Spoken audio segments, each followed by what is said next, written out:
So I'll start my presentation by reading the first quote on the handout, which I hope will help you to follow my presentation, as I will often be reading only part of each quote successively.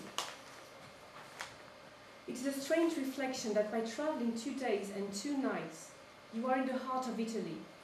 Accidental villas among olive trees appear, and men servants watering the cactuses. Black victorias drive in between pompous pillars with plaster shields stuck to them. It is at once momentary and astonishingly intimate to be displayed before the eyes of a foreigner. And there is a lonely hilltop where no one ever comes, and yet it is seen by me, was lately driving down Piccadilly on an omnibus. And what I should like would be to get out among the fields, sit down and hear the grasshoppers, and take a handful of earth, Italian earth, as it is Italian dust upon my shoes.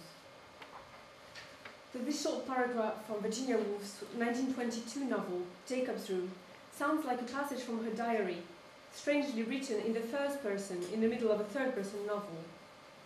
The narrative eye wonders at the miracles of modern transport, which allow two different geographical places, Italy and Piccadilly, to become almost superimposed in the space of 2 days and nights. As the momentary vision of an exotic landscape appears, almost by accident in the eyes of the viewer, whose vision is still full of what is to be seen from the top of an omnibus on Piccadilly, both the spatial threshold between the two spaces and the temporal thresholds between the 2 days and 2 nights become concertinaed. In fact, the diachronic experience of travelling from one place to another seems to have become a synchronic one, to have almost blended in the text through the body of the viewer, who experiences this compression of time. The paragraph sounds as if it was suspended in that very moment between the current past and the present which is unfolding. The wishful plans for the near future, however, leave the text suspended before a possible future, in a state of latency. The narrator of the scene seems to dwell somewhere in the space between those 2 days, hesitating on the ephemeral, momentary threshold of the journey, when everything is still possible. Almost every novel by Virginia Woolf contains such a mention of modern transport as a mode of euphoric exploration that opens up the multiple potentialities contained in time. New means of transport had transformed the experience of space and time through the reduction of distances and travel duration. Motor cars and motor omnibuses replaced horse-drawn carriages at the turn of the century. In 1911, the last horse-drawn omnibus made its way from London Bridge Station to Moorgate. There are motors that famously explode at the beginning of Mrs. Dalloway, making Clarissa Dalloway jump in Mrs. Pym's flower shop, shaped a different relationship to everyday life, bringing both a sense of the triumph of modernity and an awareness of its dangers, as Andrew Thacker has emphasized in his book, Moving Through Modernity. Indeed, the traffic roaring through the city of London appears almost as a narrative and poetic pattern in several novels by Virginia Woolf, such as in Jacob's Room, Mrs. Dalloway or The Waves, and is mentioned several times in The Years and Orlando. In fact, the sound of motors and horns is almost as recurrent a presence in Woolf's fiction as the presence of clocks. Woolf's fiction set in the city seems to be written literally to the stops and jerks of the traffic, to the hectic rhythm, the highly unpredictable and sometimes dangerous movement of those motor vehicles, which often appear in the form of a ternary variation, cabs, vans, and omnibuses. The collective mode of experience offered by omnibuses, part of the public transport network, makes them a privileged site of narrative experimentation on the subjective and phenomenological experience of space and time. In Woolf's novels, the characters who travel on board omnibuses use this short slot of time as an opportunity for the euphoric discovery of the modern city and for the inauguration of a new temporal experience. Like the Baudelarian and Benjaminian flaneur, passengers of omnibuses in Woolf's novels experience a similar freedom in their relationship to symbolical time, in which the traveller loses him or herself in the streets and in imagination, traversing the city with no other aim than the walking itself. This experience is, however, paradoxical for several reasons. Firstly, the individual's experience in this collective context allows the subject both to participate in and to break free from the injunctions of collective time. Secondly, and unlike the flaneur, the body in the omnibus is immobile, following the swerving and hectic movements of the vehicle over which it has no control, no more so than it can determine the destination which is fixed in advance. However, as an ephemeral experience, to use Benjamin's expression, the sense of teleology, of destination of the omnibus ride is constantly suspended, counteracted, delayed, or even subverted in Woolf's novels. For these voyages can be read not so much as journeys built between a starting point and an end, but rather as lines of flight, to borrow Gilles Deleuze's concept, that cross, investigate, and displace the thresholds of historical time. In The Waves, Rhoda relates the combination of abruptness and energy that forms the experience of the passengers on board omnibuses. Quote, "I will fling myself fearlessly into trams, into omnibuses. As we lurch down Regent Street, and I am flung upon this woman, upon this man, I am not injured, I am not outraged by the collision." End quote. In fact, it appears that two coexisting, clashing yet simultaneous temporalities are at work in the movements of the vehicle. On the one hand, there is an intended destination, an anticipated linear route projected in advance, and on the other hand, the seemingly uncontrollable yet powerful movements of the machinery driving human bodies on its board. The abruptness of the movement that makes the passengers accidentally collide with one another creates a constant climate of emergency, disrupting the linearity of the route and the planned, collectively assented to destination, as Eleanor remarks in The Years. Cabs, vans and carriages all trotting past with an end in view. In Jacob's Room, voyages on omnibuses become means to explore the temporal rift of the war through their stops and jolts. In her essay, The Leaning Tower, Virginia Woolf characterizes the Second World War in these terms, quote, "Like a chasm in a smooth road, the Great War came," end quote. And indeed, this image is already present in Jacob's Room. Quote, "As frequent as street corners in Holborn are these chasms in the continuity of our ways, yet we keep straight on," end quote. The omnibuses in Jacob's Room also keep straight on, even though the narrative voice constantly registers the risk of a rupture in time as it travels down the smooth road of the sentence. The experience of riding omnibuses thereby becomes an opportunity for the narrative voice to explore heterogeneous temporalities as the passengers get a fleeting glimpse of the faces of those travelling the other way and whose past is, quote, "shut in them like the leaves of a book, known to them by heart, and their friends could only read the title, James Spalding or Charles Budgeon. And the passengers going the opposite way could read nothing at all, save a man with a red moustache or a young man in grey smoking a pipe," end quote. The straight lines of the buses, all travelling towards their destination, briefly vacillate in this fleeting encounter of gazes. They are deterritorialized, to put it in Deleuzian terms, by the proximity of other subjectivities, each with its subjective time encapsulated within individual consciousnesses. So collective time is fragmented, and the omnibus itself becomes loaded with its shards. Names appear as glimpses of potential narratives that will never unfold, remaining contained and resisting within the layers of each passenger's mind. The omnibus then appears not only as one of the most striking cultural symbols of modernity, as an icon of modernity, so to speak, or as the place where all social classes rub shoulders, as Walter Benjamin describes it, but also the site of a plurality of potential narrative forms. They never ground any plot or provide the basis for genuine subjective interaction, but rather safeguard inside subjective boundaries time's potentialities. The very phenomenology of the omnibus ride defeats the idea of a smooth road. In fact, different yet simultaneous speeds combine, as when one fleeting character, called Johnny Sturgeon, swings down the staircase in a zigzag movement, as if the motionlessness of the passengers sitting immobile with the October sunlight resting upon them, had suddenly given way before a multiplicity of dynamic lines, quote, and little Johnny Sturgeon took the chance to swing down the staircase, carrying his large mysterious parcel, and so dodging a zigzag course between the wheels, he reached the pavement, started to whistle a tune, and was soon out of sight forever, end quote. It seems here that at the very moment when the omnibus slows down on its set route, the idea of dynamic movement is introduced. This is then paradoxically the moment when the writing is revived by the electric shock of this character, presented barely as the combination of a name and a movement, a dazzling zigzag line whose liveliness seems to shake the written sentence like dynamite.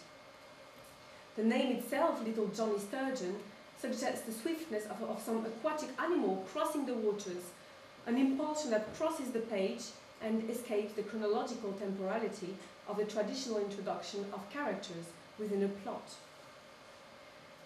Woolf's essay, Mr. Bennet and Mrs. Brown, is set in a train carriage, such that, as Richard Bawby has pointed out, quote, the theme of transport and movement makes way for the contrast with the stationary quality of the Edwardian writer's preoccupation with houses, end quote. Rather than focusing on permanent places, on fixed settings where a plot can develop chronologically from a beginning to an end, Virginia Woolf's novels explore the dynamics of movement and experiment with the opening of history to the possibilities of time. In the years, Eleanor relishes the relinquishing of responsibility allowed by the set route, which will convey her safely to her destination. Quote, all responsibility now rested with the driver. She relaxed, she breathed in the soft London air. End quote. The time Eleanor spends on top of the omnibus appears as a respite from the constraints of the clock and punctuality. This relief from the responsibility of keeping up with the collective time allows Eleanor's subjectivity to be deterritorialized into a recent past in the countryside and to bring fragments of it into the present. The layers of time suddenly merge before her mind is re-territorialized into the city by the feeling of a new beginning at the start of autumn. End of quote. I'll just read the end of next quote, sorry. She was glad to be back in London on top of the yellow bus, with her back stuffed with papers, and everything beginning again in October. End quote. The voyage on the omnibus is not merely a journey across the familiar city, but also a means of creating its character anew, as if spring was taking place in autumn. And I just read part of next quote. This was her world. Here she was in her element. There was something customary, rhythmical about it, she thought, like rooks swooping in a field, rising and falling. This intense inscription of the character into the present moment through the repeated deictic recalls Clarissa Dalloway feeling herself everywhere while sitting on the bus going up Shaftesbury Avenue, and creates a sense of bodily closeness with the collective temporality of the city. The potential for disruption this proximity allows is illustrated in the passage in which Clarissa Dalloway's daughter, Elizabeth, decides all of a sudden to break free from the limitations of the clock which summons her to her mother's party, and boards a random omnibus on the street. By this bold gesture, Elizabeth does not so much radically escape from the demands of her class and family into a new future, or break with the linearity of her schedule, but rather defers the satisfaction of these demands and welcomes randomness and delay into her day. The character's desire to make this trip across the city opens out a space for adventure in the etymological sense of the word, that is advenire, to happen, and replaces destination with indeterminacy that welcomes unpredictability. Quote, buses swooped, settled, were off, garish caravans, glistening with red and yellow varnish. But which should she get onto? She had no preferences. End quote. Even though the omnibus by nature is a utilitarian collective means of transport contained within the city grid, Virginia Woolf's omnibus trips, just like her writing, just like her sentences, do not often travel between one point and another. Indeed, Elizabeth's omnibus ride is reminiscent of the escapade in Woolf's essay Street Haunting, in which the narrative voice invites the reader to dally a little longer and affirms that to escape is the greatest of pleasures. Elizabeth's exploration of a known part of the city, and where no Dalloways went daily, this is a quote, and of the possibilities open to women, is an ephemeral yet subversive diversion of her family's genealogical line. However, although she imagines possible futures, she might be a doctor, she might be a farmer, Elizabeth resists the temptation to join the crowd of the workers of the city and keeps her distance from, quote, the feet of those people busy about their activities, end quote. She thereby preserves what the future might have in store for her and keeps intact the silent, shapeless, primeval growth of, quote, what lay slumberous, clumsy and shy on the mind's sandy floor. It was just that, perhaps, a sigh, a stretch of the arms, an impulse, a revelation, which has its effects forever, and then down again it went, to the sandy floor. And this is the exact moment when, at the climax of potentiality, the return journey is announced. Quote, she must go home, she must dress for dinner, but what was the time? Where was the clock? End quote. It is therefore more than an act of socio-political affirmation. It is also an intense subjective journey through little thresholds of time, little delays that paradoxically contain the infinite possibilities of time.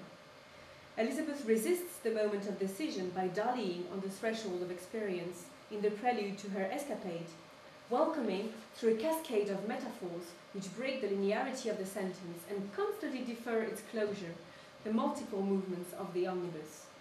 The swerves of the vehicle and of the sentence make light work of the predetermined trajectory, insolently refusing to obey the utilitarian logic of service in travellers.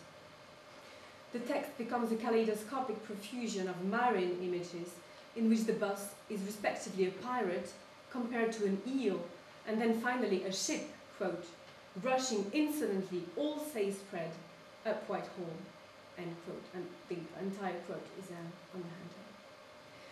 The experience of riding an omnibus in Woolf's novels is therefore not inscribed in the writing in terms of continuity or destination, but in terms of a constantly delayed end and a constantly renewed temporality.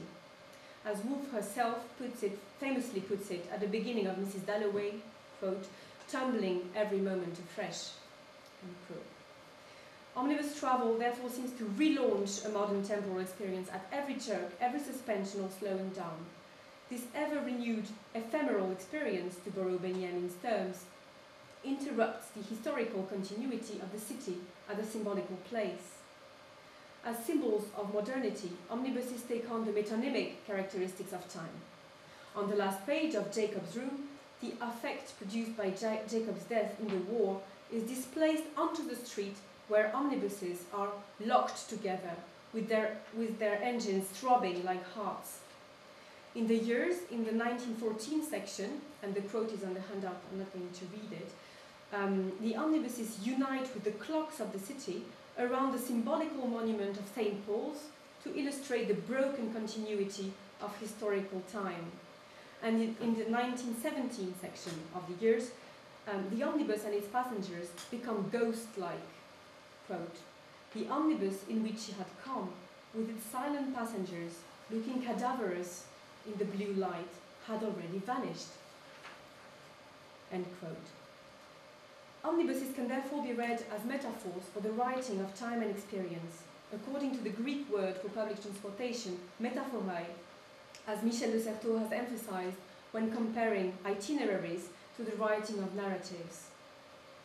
This link is explicitly drawn in Orlando, when the heroine, upon her arrival in London, is bewildered at the traffic and compares the street to a wide sheet of paper, suddenly full of the sound of a pen scratching.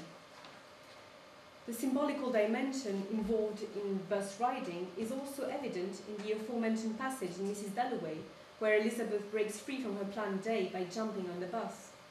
As she merges into the movement of the omnibus, the interaction of her body with that of the machine defeats the limits of her normalized self. Each new image appears as the passage of a new temporal and narrative threshold, a new degree of subjectivation, the character's majestic position as the figurehead of a ship, with her eyes gazing beyond a set destination, almost seems to represent her not as an enduring symbol, but rather as a fleeting allegory of unpredictability. Yet it is not only the social determinations of the character that are displaced by this body-to-body experience of the omnibus escapade, but also the historical places of the city. The irreverent passage of the pirate-like omnibus reappropriates the highly symbolical name of Whitehall, now no longer a key element on the historical map. In fact, the whole trip appears as a journey across several historical and subjective thresholds as Elizabeth buys her way a little further. Quote, "Oh, she would like to go a little further. Another penny, was it, to the Strand?" End quote. A new line of flight is opened up by the omnibus line, pushing back the geographical, temporal and subjective frontiers. Indeed, each monument mentioned along the way seems to subtly point to potential futures, indirectly celebrating the 1919 opening of professions to women, which Woolf would recall and celebrate in Three Guineas. When on board omnibuses, what the characters seem to inhabit and experience is time itself, in the sense of Heidegger's Dasein. They embrace time in Merleau-Ponty's wording. I would like to end with a quotation from the last section of To the Lighthouse, when the painter Lily Briscoe expresses the creative potentialities of the ephemeral experience provided by modern means of transport, with a focus on their capacity to inaugurate and to reset time at every moment, through the constant appeal to bodily perception. And this is the last quote on the handout. She looked down the railway carriage, the omnibus, took a line from Shoulder or Cheap, looked at the windows opposite, at Piccadilly, Lumstrung in the evening. All had been part of the fields of death, but always something. It might be a face, a voice, a paper boy crying standard news, thrust through her, snubbed her, waked her, required and got in the end an effort of attention, so that the vision must be perpetually remade. End quote. Just like Elizabeth's escapade turns into an intense subjective exploration of her own potentialities, in this short vignette, Lily Briscoe gives us a sudden glimpse of the creative power of one's fleeting perception from an omnibus, which forces her body and her mind into being attentive at every second. What in fact must be perpetually remade is life itself, its movement, and its victory over the static fields of death of the past. Thank you.